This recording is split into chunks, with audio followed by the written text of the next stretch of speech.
Hello everyone, welcome back. In this video you will learn how to freeze or unfreeze the row and column in Microsoft Excel.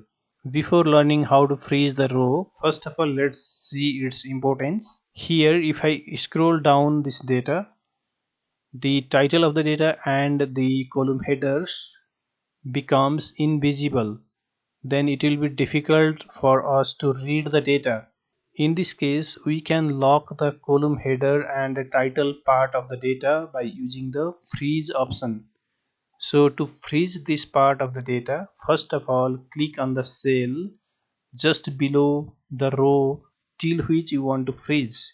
Here I want to freeze till the column header. So click on this cell just below this, then click on the view tab, click on freeze panes, then click on freeze panes. Now if you scroll down, the title and column header becomes locked and it will be easier for us to read the data. Similarly, if you want to freeze the columns, for example, if you want to freeze till customer name, then put your cursor here in the C5 cell, then click on the view tab. First of all, we have to unfreeze because till row number 4 is already freeze.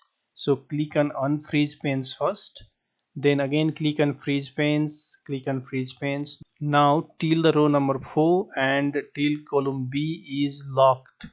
If you scroll down, here you see this part is locked, and if you scroll to right, then here you see these two columns are locked. So this is how we can freeze or unfreeze the row and column in Microsoft Excel.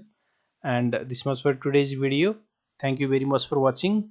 We will again meet on next video tutorial.